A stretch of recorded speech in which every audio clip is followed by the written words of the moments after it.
wanti guddaan irraa dubbachuu barbaadu cultural genocide Oromoo irratti deemaa jiru. Kan godhaa jiru ammoo Oromoo ta'uu numa ta'uu jechuudha. Akkamitti diinni akka nu cabsaa jiru irra guddisee dubbachuu barbaada. Kun ammoo hanqina propaganda keenya hanqina haasaa keenya akkamitti mootummaan PP mootummaan naftanyaa kuni Oromoof godhee Oromootiin balleessaa jira. Fakkeenyaaf loogoo dhiyeenya kanarraa dubbataa turtan namni baay'een asxaa jedhaman fakkaata afaan Oromootiin akkasumas immoo barruu kalee bahee tokko waa'ee master plan jechuu dandeenya kaas deebi'eetiin amma lafa qotee bulaa tuulamaa kaangoorra jiru guddatu xiqqaatu warroonni Oromiyaarra jiru tuulamuma jenna.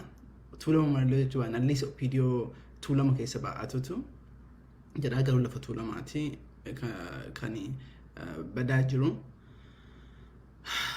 Kun ammoo actually jalqaba irratti dubbadhee jedhu waa'ee hedduun keessan biyya fakkeenyaaf akka Yemanii fi biyya Keenyaarra nuuf barreessitanii naaf barreessitanii waan tokko akka isiniif galu barbaada. Akkanumarraa jalqabeetiin kaawwan qabxii bal'aa waan ta'eef itti deebi'ee jedha jechuudha. Ila maal isiniif fakkaate? Ji'a adoon hojii tokko dura moo ji'a lamaan dura hin beeku waa'ee dipiloomaasii deemullee xiqqoo isinitti himee jedha jechuudha. Garuu sa'aatii guddaan qabu walumaa galatti guddate liiqa 20 bakka deemaan qabuuf. Anyway, so gaaf dura UNHCR warra Yemaniif warra UNHCR dubbisnee jennee marii adda addaa kaasaa adda addaa qabnu isin dubbannee jirra. San jechuun humna qabnaa waa godhaa jirraa jechuu kiyyaa miti. Jechuu kennaa miti. Because namoonni hedduutu kun namaa jirtanii waa hedduu nutti ergaa jirtan. Capacity akkasii hin qabnu, humna akkasii hin qabnu information keessa mara fuunee bakka tokko geessu. Namoota kumaatamatu biyya Yemen keessatti biyya keenya keessatti namni keenya kan rakkoo hedduurra jirtanii isin argaa jirraa isin dhagaa jirraa keessattuu warra ibiddarraa haftanii hanga dandeenyeen godhaa jirraa. Fokkasiin paarootiin keenya irratti warroota ibiddarraa haftee biyyoota adda addaa waan adda addaa godhaa jirraa jechuudha. Kun ammoo yaalaa jirraa jechuu kiyya jala maree isinitti himuu barbaadeetiin kana yaalaa jirra malee wanta akkana jennu miti. So please na hubadhaa bakka san irratti dookimantii warroonni ergaa jirtanii akka malee overwhelming godhaa jirtanii mucayyoodhaaf illee ka ergaa jirtanii mucayyoo wanti isin Oromoo miti waan isin godhaa jirtu data filing fi nu'uu fi warra dhaabbolee akka Red Cross dhaabba adda addaa hedduu deemtee jetti rakkoo kana himuudha. Wanti nu godhaa jirra himuu qofa kanaafiyyuu information akka gurmaahaa community jalatti yookiin dhaaba biraa dhaabbadhaa gurmaahaatiin nutti himaa because information akka malee overflow nu godhee jira jechuudha. Warra keenyaa jirtanillee jechuudha. Haala xiqqoo gaarii progressii irra jirra. Garasillee namoonni keenya kuma hedduutu jira. Kaampii lamaan keessa ka jiru, Nairobi ka jiru, bakka adda addaa ka jirtanii quba qabnaa dhagahaa jirra. Sanillee wanti nu godhaa jiru impact sana gammaa yoo inni waliin geenye garuu akka tabaatumaan jirra. Itti deemutti jirra jechuun hin barbaadeetiin kanneen lamaan akka wannatti yaadatti isin dubbadheetiin wannatti ajandaa kaawwan kan isin jedhe sanitti dabraa jechuudha. Dhiyeenya kana social media irra kanaan nahaa ture waa'ee loogoo fi master planidha. Mee sanillee itti deebi'ee jedha waan raajiin ta'e tokko isinitti himee jedha. Oromoo keessatti gantuun kijibduun bakka qabdi bakka guddaa qabdi garuu namni Oromoof du'aa jiru Oromoof wanna jedhaa jiru ageetti hangas maraan qabdu warroonni na dhagaa jirtan amma namoota hedduu tas keessa jirtanii na ilaalaa jirtanii mee onnummaan ani isinirraa barbaadu tokko yoo jiraadhe yoo siree irratti baanee galgala rafnu yookiin ammoo rafnee ganama yoo kaane ani maal godhe kalee ani maal godhe hadha galgala yoo ta'e ammoo ani maal godhe hadha because qabsoo Oromoo tana keessatti namni hedduun in jaanjofna. Namni hedduun garaan nu gubatee jira. Maalumaaf uummanni keenya persentii 60 ta'ee persentii 40 ta'ee biyya san keessatti lafee fi duddi dhukni Itoophiyaa Oromoodha. Qabsoo kana keessatti garuu gadi galuun Itoophiyaa keessa qofa otoo hin ta'in biyyoottan ollaa akkuma gasiin dura yeroo baay'ee isinitti mee jedhe ka bakka hin qabne Yemen keessatti ka bakka hin qabne Oromoodha. Somaalee sabab sablammii Itoophiyaa kaawwan lamaanii saboota lamaan kaawwanii achi ammoo dhumarratti Oromoodha. Maaliif Oromooni biyya Itoophiyaa keessatti lakkoofsaan 40 yoo ta'e 20 50 yoo ta'e bakka dhabee jedhe. Fakkeenya biyya nu jirru kana keessatti harki 70 harki 60 faranjiidha. Ummanni sabaaf sablammii biyya kana gurraacha ta'e warra Ispaanish ta'e kana keessatti bakka argatuu fi dhiibbataa jira. Oromoon ammoo guddaa ta'eetiin wanna ta'e jira maaliif onni kun? Mee ilaaltanii jirtanii ani maal godhe? Amma dhiyeenya kan waan inni argaa jiru ka astaatti deebi'ee jedha. Waan kashlabbee yoo ta'u wanna in fact ana akka yaada kiyyatti ka argaa jiru angorra ka jiru OPDOdha. OPDOon tunni harki guddaan ummata Oromoo keessatti galee afaan Oromoo dubbatu afaan Oromoo dubbataa an Oromoodha jedhee Oromoo ammoo gadi galoo qabratti qalchaa jiru. Oromoon qulqulluun ammoo nama sibira dhaabbatu hin qabu. Because ijaaramiinsi empire Itoophiyaa akkaataan itti ijaaramte Oromoo diiguudhaatti. Uuminsummaan Itoophiyaa yoo seera sii dubbistanii uuminsa keessattuu sabaaf sablammii miidhamee jira saba akka Somaalee amma yoo ilaaltanii jettanii Affaariin ofitti dhiyeessuu barbaadde yoo naaf nyaatun. Somaaleen in tuttu akkasuma. In fact haga biyya aangoo dhufee jiru waan Somaaleen jettu godhaafii jira. Harka guddaa jechuudha. In tuqne ittiin boone haga Mustafeen haga badanda'ee jiru ONLF ofitti galchuuf yaalee haalee mootummaa jigaa jiru kana biraa deemanii jedhan malee wata kan goone. Xiyyeeffannaan mootummaan kalees mootummaa achi duras mootummaan kunis xiyyeeffannaan isaa Oromoo irratti. Garuu yoo dubbatu an Oromoof jedhee dubbatee jedha. An Oromoodha jedhee dubbata. Mee warroonni naafxinyoonni kaanii Oromiyaa keessa ta'anii baran achi dhiisaati. Dhiifama naa godha ani nama bilisaa tokko waan fedhe dubbachuu danda'a. Of course dhaaba bakka bu'aa waan hin ta'eef neeggadhee dubbadha hanga ta'ee jechuudha. Mee warra mootummaa irra jiru achi dhiisaati. Warroonni abbootiin amantoota yoo waan sagaagalummaa dalagan yoo waan hamaa dalagan ka isaanii akka waraanaa dhaabbatu 99. Akkamitti qabsoon Oromoo galma gahuu dandeetti si galee because ka dubbannu ka biraati. Ka qaannu ka biraati. Ka dalagnu immoo ka biraati. Namoota yakka dalagan san yakkaaf dhiyeessuu hin dandeenye Oromoo keessatti. Yakka si galee namoota waan hamtuu dalagu san abboota nama san dubbachuu dhiisnee waa'ee isaa himtanitti haasaan guddaan sani. Yeroo baay'ee abbaa bakka balleessisan otoo hin ta'in atiin dhugaa dubbattee jette maa dubbatteefis nyaatan. Yeroo baay'ee kan hin argu jechuudha. Warroonni kana garaa jiru, kana isaa jiru, kana sheer godhaa jiru, charchitti ta'ee, masgiidatti ta'ee, community keessatti ta'ee si galee ka of gaafachuu qabnu. Ka ofumaa of gaafachuu qabnu. Qabsoon ta'in akkamitti bara maraanii qabbanooftu because yoo dhugaa dubbannee jenne. Qabsooni nama xiqqaadhaan galma gahuu hin dandeettu. Warri kun biyyallee jirta waan dhageeffattaniif si taa'imu. Qabsoon Oromoo ummata diaspora ala taa'eetiin bilisummaa fiduu hin danda'u. Yoo gabrummaan kun ummata Oromoo irratti miidhaa godhaa hin jirre taate namni 20 namni 100 diaspora taa'ee jiruu isaa dhiisee qabsoo kan jijjiiraa fiduu hin danda'u. Warri diaspora ka godhuu danda'u akka addunyaan isin dhageettu godhu sana immoo godhaa jira. Godhee successful ta'ee dhibbatti ittuun dhiyaanne. Godhaa jira ka godhuu danda'u qabsoo lafarratti socho'aa jiru irratti akka sagalee addunyaan gurra dhageettu godhu sana immoo godhaa jira. Beeka gariin si galee ana malee saddoon hin bahin akka jettan si galee ani lolaa jira kanaafuu ati hin dubbatin akka jedhu hedduu agarree jira. Qabsoon akkasii otoo ka garma ka geettu taate qaata garmaan nu geette hin geettu. Qabsoo kana keessatti uummanni Oromoo yoo galmaan geenna taate yoo qabsoo kana irra oolla taate boo'icha kana hin fedhna taate waliin deemuu qabna. Ka gamanses ka karaa nagaas karaa nagaallee jennu karaa nagaa ciisne irratti bayanaa miti. Ka karaa qawweenis jechuudha. Itti deebinee ammoo warroota sagaagaltoota OPDO taatee Amaara taatee gosa biraa taatee afaan Oromoo dubbataa nu qaqqattu mana amantaa Oromoo keessa taa'anii amantaa Musliimas ta'e because man Oromoo harka 98 Muslimaaf Kristaan. Okay, Kristaana paastorii ta'e qabsoo Oromoo kana keessatti gaaf tokko dubbatee hin beeku. Si galee gaaf uummata Oromoo qoodinsa afaan Oromoo dubbata si galee ani Oromoodha jedha. Ani Oromoodha jedhee abbaa amantaa ta'ee qabsoo Oromoo du'iinsa ummaan Oromoo keessatti kan hin dubbanne. Hidhamiinsa ummanni Oromoo waggaa tokko walakkaa waggaa lama kana keessatti akkanatti miidhame kan hin dubbanne. Akkamitti isin warra sheekota kanaan salaattan? Akkamitti paastaroota kanaan deemtan?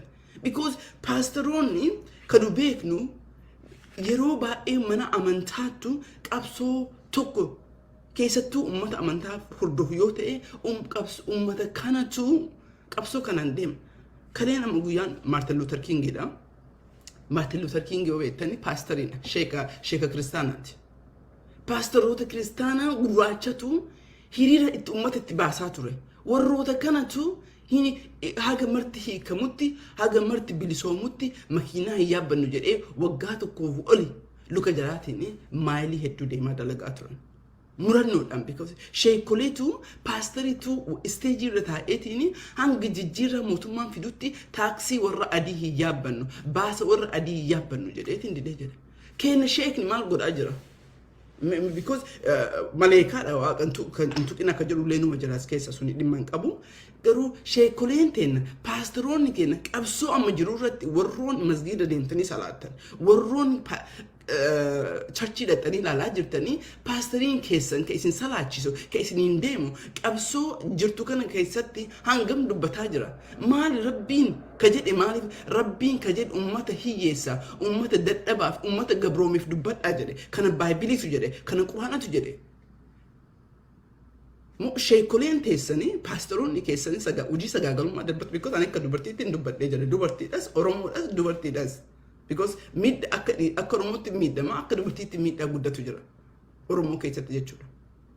Kan ol baasanii dubbanne Oromoo maleekaa fakkeessinee akkaan dubartii miidhaan jirtu suni kijiba. Dhugaan jirtu baasuu qabna. So akkamitti karaa jisin ta'u si galee meeqa kennatu abbootii amantaa jalatti uffatanii ummata keenya adoolchanii akkuma opiidiyoon aangoo irra jirtu amantaa keessa ta'anii ganda maratti yaada hin dhageettan taasii galee ortodoksii charchii keessatti yeroo baay'ee warroonni Oromiyaa keessatti salaachisan Amaara keessaa dhufanii jedhan. Dalagaan jira ammoo amantaa uffatanii hojii amantaati ummata keenya adoolchuudha.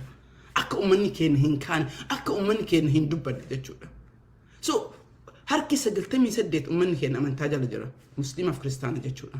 Harki 98 ka jaraan deemu shofeerri jaraa ajajaan jaraa qabsoo kana yoo ka adoochu taate qabsoon Oromoo akkamitti galma geette. Qabsoon Oromoo harki 98 shofeerri jaraa ka hin dubbanne taate aktivistiin jijjiiraa maal fiduu dandeette. Kan especially warra biyya alaatiif dubbadhaa warra biyya keessaatiif illee dalagaa jechuudha. Warra biyya keessaas qabsoo kana keessa ka jirtan in sodaatanii sanii socho'uu dhabanii jedha namni gariin dubbata naaf galee jedha. Garuu ammoo kijiba jedheen haalee jedha harka guddaa. Maaf isin fakkaate warroonni sabni akka Tigree Finfinnee keessa ta'anii Itoophiyaa keessa ta'anii rakkoo ummata jalaa irra gahee jiru dhoksanii viidiyoo gadi baasan. Keenya ka Oromoo as Ameerikaa taa'ee mootummaa Ameerikaaf dalagaatiin hojiin ari'an jee sodaata. Waa'ee rakkoo Oromoo hin dubbatu waa hojiin ari'an jee sodaata. Miilala ru'ii jaraa kennaniitiin hojii miti ru'ii jaraa kennaniitiin information rakkoo Tigree irra gahaa jiru baasaa jiran. Oromoon ammoo sireerra taa'ee waa'ee isinii galee shamarran dubbifataa waa hedduu godhaa abbootiin amantaa jechuudha. Qabsoo Oromoo ammoo akka dubban adoochee jira. Warroota kanatu kumaatamaa namni jala deemee jira. Moral conscious hin jiru. Moral conscious ka amantaa warroon amantaa musliimaatiif kiristaana hordofu. Akkasumas immoo Oromoonni biyya keessa jiru. What is the moral conscious? Moral conscious jechuun ilmi namaa jalqaba irratti bilisa ta'uu qaba. Nyaachuu qaba, dhuguu qaba, mana qabaachuu qaba, jiraachuu jechuudha. Namni keenya gubbaalee keessatti akkasitti beelahee jiru. Booran keessatti akkasitti beelahee mootummaan beekan beela naannoo baalee jiru akkasitti dhoksu. Because UNHCR gaafachuu hin didee dhaabbatee hedduu itti dubbachuu hin didee jedhe. Kanaaf gaafachuu didee. Ani beelaaf nama kadhachuu dhiisee jiran jedhe. Eenyuun iyyuu ammaa achi kadhaaf hin sheeru. Garuu information kana sharing godhee jira. Kadhachuu didee dhoksee jedhee ummanni baalee qabsoo kana keessatti hammam hirmaataa jira. Hirmaataa ture akka waggaa tokkoof cinaa kana jechuudha.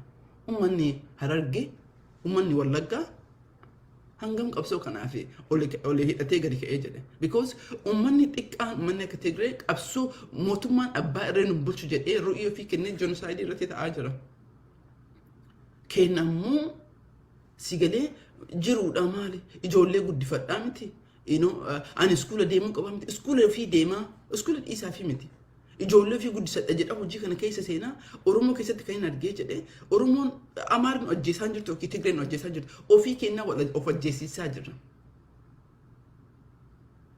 Illiitiin Finfinnee keessa jiru amma Baaldaraas gubbaan jedhamu sun mana hidhaatii gabbahee Bahar Daar deemeetiin sigalee waraanaaf qopheessa jedhee qopheessee jira. Waraanuu hin dandeettu miki jibdee waraanuu hin dandeettu.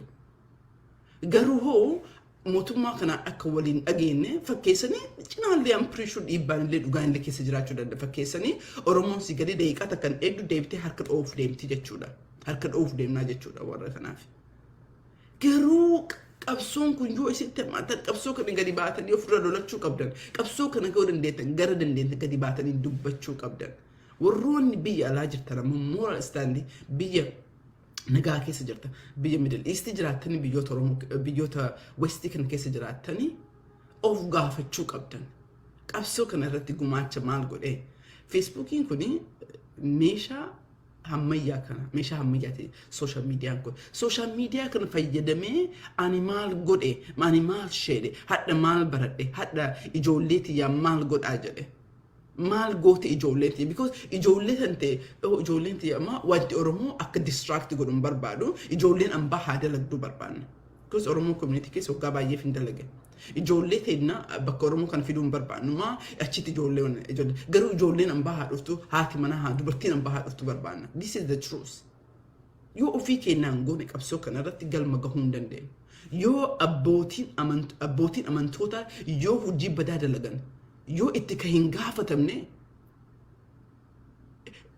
alaa dhufee nu cabsaa hin jiru isiniin jedhe ofii masgiida keessatti illee charchii keessatti illee ummanni alaa dhufee isin qajeelchu tokko hin jiru ummata mana keessa jiru warrooti nama san hordoftan cabsuu qabdan nama san baasuu qabdan dhugaa because afaan Oromoo dubbataa maqaa Oromoo baasaa Oromoo diiguuf qofatu qaba atis keessa ummanni Oromoo taa'eetu maal laalee jedha maraa fudhannii jedhan no. Because in that daba kan namni ijaa jiru kun ijeen dadhaba. Ijeen dadhaba gaafa abbaan kun ijee dadhabee jedhe nama dubbatu dhabamee jedha. Akka san hin taane amantaa jala erkafatanii qabsoo Oromoo warroonni dubbataa hin turre.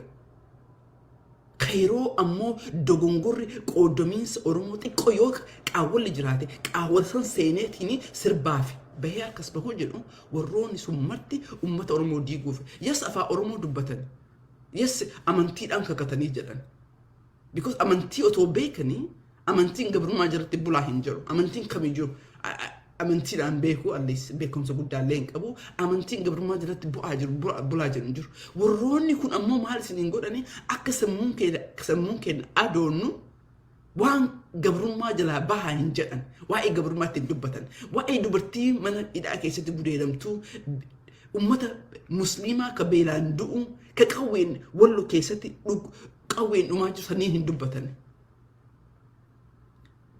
garuu hoo adabattee akka ati adooddee dunoonfattee isaa sagaagala dalagu kana irraa hin dubbatiin siin jedhan irraa hin dubbatiin ija qabadhuu siin jedhan amma bira haa dabarruu siin jedhan. No, because dhukkuba kaansarii nu keessa jiru argaa bira dabraa gandummaadhaa fi yookiin amantii kiyya ta'ee fi yookiin biyya kiyyaa dhufee fi irra yoo kana barbu taate ce'uu hin dandeenyu dhiiroo. Ce'uu hin dandeenyu dhugaa walitti himuu qabna because sigalee sabboonaa of fakkeessine qabsoon Oromoo daldala turte kalee hadhallee cinaadhaan daldala maqaa Oromootiin afaan Oromoo dubbatanii akkuma warroonni aangoo irra jiran harki guddaa afaan Oromoo dubbataa ani Oromoodha jedhaa. Wanni inni jarri godhan cultural genocide irratti. Walaaltanii amma hin gadda hin darbee jedha qabxii kanatti loogoo wan darballeessanii jedhan master plaanii kakalee hafe immoo amma as deebisaniitiin lafootan qonnaa san Finfinnee jala deebisanaa jedhan. Maali lafti sun lafa tuulamaati. Warroonni gariin aangoorra jirra jedhu tuulama bakka buunee jedha. Oromoo hunda bakka buunee jira garuu keessatti jechuudha baay'inaan jechuu ka jiran jechuudha. Maali uummanni Oromoo yoo Harargee irraa du'u Finfinneen teenya jedhu Baalee irraa Wallagga irraa du'u Finfinneetti godaanuu fi miti. Lafa isaa irratti nafxanyaan lafa isaa irraa waan fudhatteef. Oromoo hin agartanii gara warroonni mootummaa kana keessa jirtan mootummaa kana kalee hidhamtoota baasuun waan gaariidha. Kommandi goonee gammannee jirra. Garuu as hidhamtoota takkaa lama baasaa hidhaltoota kumaatama mana keessatti dhiisaa taafte haarawattiidha boombiin uummata keenya gubaa akkamitti jijjiirraa eeguu dandeenya. Akkamitti asxaa oromummaa ka qabu wanta odaa qabu wanta gurraacha diimaa adii qabu tokko tokkoon haqaa keessaa balleessaa akkamitti oromoo bakka bu'uu danda'a. Ani kan dubbataa jiruu fi naftanyoota afaan oromoo dubbatte afaan oromoo baratte otoo hin ta'in oromoota warra kana jala keessa deemtaniif jechuudha. Akkamitti wanni kun ta'a jenosaayidii miti. Warroonni kana keessatti ammoo cadhistaniitiin laalaa jirtan eenyu dhufee haa dubbatu eenyu dhufeetiin siif haa loluu barbaada. Kalee ijoolleen qeerroon 5,000 ol katti duutee jette master plaanii kanarratti yaalattan taata jijjiirraa qabsoo ka fidee jedhe. Hadda master plaanii maqaa biraa faafatee otoo ati agartu suutaan kan liqimsaa jirta. Ani abbootii amantaa kana ka dubbatan argaa hin jiru. Gaafachuu qabdan kaa maal? Warroonni dhibbaataman as keessatti na laalaa jirtan kan ka boodallee na laaluuf deemtan kan gaafachuu qabdan. Warroota advocacy isiniin deemna jedhu. Warroota isiniin lolla jedhu.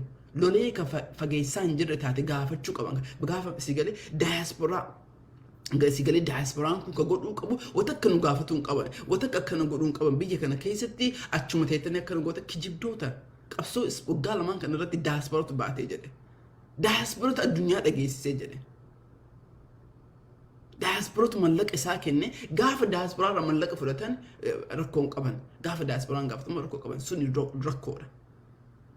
Beekuma uummatuma keenya qooduu fi diasporaan akka sagalee hin qabne odeessan. Diasporaan maa ofiisaatti lafa Ameerikaa bilisoomsuu fi mallaqa isaa ka dhiiga xururratee dalagee jedhe ka kennaa jiru. Ka yoofii ammoo jiruu isaa dhiisee yookiin ammoo ijoollee manatti isaa dhiiseetiin hiriira guyyaa guyyaatti hiriira yeroo maratti bahutti kaampeena Tiwiitarii irratti deemutti lafa Ameerikaa bilisoomsuuf lafa yookiin ammoo lafa Jarmanii bilisoomsuuf miti. Jijjiirraa Oromiyaa keessatti fiduu jechuudha. Qixa qaba qabsoo kanarratti. In fact yeroo namni keenya sodaadhaaf ta'e mallaqaan bitame ta'e diasporaan kun sagalee Oromoo ol qabee hadda akka marii as dhufaa jiru irratti yoo marii haqaa ta'e jechuudha. Yoo marii kijibaa ta'e mariin kun uummata akkuma dhaaba kaawinoo maaliif komishiinarii yookiin komishinii dhaabaniitiin sigalee komishinii rakkoo Finfinnee furuu haa dhaabanii turanii yaadadha yennaan biyya jiru jechuudha 2018 garuu hin geenne akkasuma akka ta'u taate suni garuu hin ga'u lolallee hin dhaabu biyyallee hin tasgabbeessu qabsoon Oromoo ammoo of duuba deebi'uu hin dandeettu tokkummaan Oromoo ammoo yoomiyyuu olitti jabaattee jirti. In spite of diinan keessa jiru qabsoo Oromoon tokkummaan isa jabaatee jira. Ammeen gadda suuraa tokko ka Bibilii qabatee suuraa ka'ee jedhe Hamza Boronaa argee hedduun gammadee jedhe. Of course ustaazni keenya asii dura quraana baqqalaa kennu argee hedduun gammadee jedhe jechuudha. So Oromoon kana keessatti kalaaluu qabnu abboot yeroo waan kashlabbee ta'e waan entertainmentii qofa siree marra qabsoon sireera ta'inne bilisummaan dhuftu tokko hin jiru. Yogguu waan hamaa ta'e nama kumaatamaan dhadheetiin harka dhoofnee iyyinee jenna. Nama kijiba dalagu nama because mana seeraa keessatti gaafatamuu qaba abbaa amantiillee yoo ta'e waan sagaagalummaa yoo dalagee jedhe gaafatamuu qaba ka gaafatullee ammoo amantaa isaa mana isaa ka inni masgida salaachisu sanii charchii inni salaachisu sanii jechuudha. Maa yoo jette miidhamiinsa dubartiitu itti miidhamee jedha. Wanni santu kaansariidha bal'ataa deema jechuudha. Moral compassing hin qabnu namni yakka akkasii dalagaa continuously salaachisu continuous anasitti Oromoo gurguradheetiin asitti waa Oromoo faarsuu hin danda'u. Moral compassing hin ayyamu. Yakka tokko irratti mana amantii keessatti illee yakka tokko dalageetiin hin danda'amu hin danda'u hin dubbanne jenna amantii san jala deemuu hin qabnu.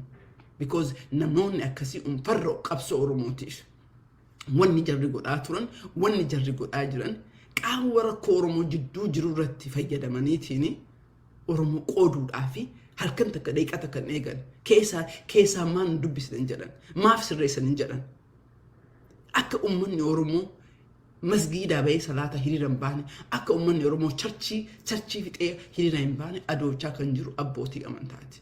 Abbootii amantaa qabsoo Oromoo irratti dubbataa hin jirre kun dubbachuu qaban dirqama rabbirraallee dirqama namummaallee qaban. Akkuma OPDO'n afaan Oromoo baratteetiin an Oromoodha jettee uummata keenya joonjessaa jirtu abbootiin amantaallee poolitikaa keessa seenuu jedhan. Biyya kam keessatti saba kam keessatti otoo uummanni isaa gabrummaan jiru otoo uummanni isaa darara otoo uummanni isaa beelaan jiru amantaa keenya poolitikaa keessa hin jira ka jiru agarra. Seenaa Israa'el keessatti illee agarra biyyootan gabrummaa keessa turan uummata gurraacha as biyyaan jiru keessatti hin agarre uummata Oromoo qofa.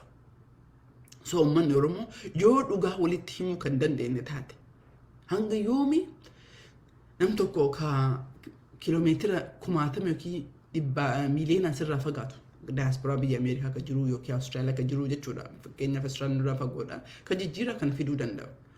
Hin dubbatiin waan kana keessa hin seenin waan akkasii qoosa dhiisii jedhe. Because qabsoo kanatti jiru keenyatti dhiisneetiin jijjiiramaa dhufuun jennee halkaniin guyyaa xaaraa jirraa jechuudha. Xaariinsa kana keessatti ammoo warroonni qabsoo kana gufuu nuti ta'anii gariin ammoo warra harkarra qabanii jedhan. Dhiiroo amma biraa dabarroo amma akkanaa goonu jedhan. No. Namoonni qabsoo keenya irratti hin dubbataa hin turre gaafa balaan dhakkoon dogongorri tokko Oromoo hedduutti uumamu kana keessatti ammoo naqabaa ganna dhiisaa kan jedhani ummanni keenya beektonni keenya kalaalaa jirtanii beektanii namoota akkanarraa fagaachuu qabdan namoota akkanaa sheer gochuu hin qabdan. Jastasiin dammoo si galee jastasiin dhiiraaf dubbatee dubara gadi qabu hin jiraatu jechuudha. Baay'ee nullee sadiifuu hormataa jirra jechuudha.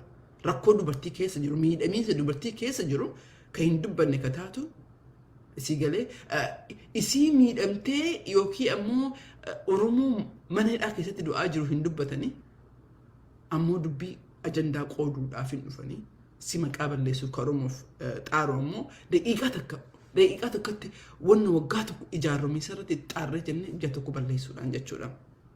Kana maa faarsuu irratti amma roodmaappii yoo yaadatan taate roodmaappii tokko baasnee turre miidiyaa keenya gamtuu kabar godhee jira. Ajandaa namaarratti xiinxaluu ajandaa keenya ammoo dhiyeessuu hin dandeenye Oromoo. Ajandaa naftanyoonni keetu miidiyaa biyyisan keessatti miidiyaa naftanyoota kontrol godha. Ajandaa jarri keetti irratti xiinxalaa oolla yeroo marra. Ajandaa baasnu keenya ka Oromoo baasu irratti dubbachuu. Kan namni roodmaappii baasee jedhuma hin dhageeffannu gurra keenya bannee dhageeffannee jenna. Miidiyaan keenya 99 hundi kan jiru kan jirrellee dhalateetiin xiinxaluuf as dhufee jira jechuudha. Gaafa Oromoon baasee jiru Oromoof ta'u jedhamu miila wal jalaa dhahuu wal harkisuu wal kuffisuu kanarratti jira. Maaliif warroonni maqaa Oromootiin dubbatan jechuudha. Anyway, ajandaa keenya satgatuu hin dandeenye propaganda namaatiin deemnaa jirra. Sa'aatiin illee narraa deemee jira dhiifama yeroo biraa walitti deebinaa hedduu galatoomaa isiniin jedha.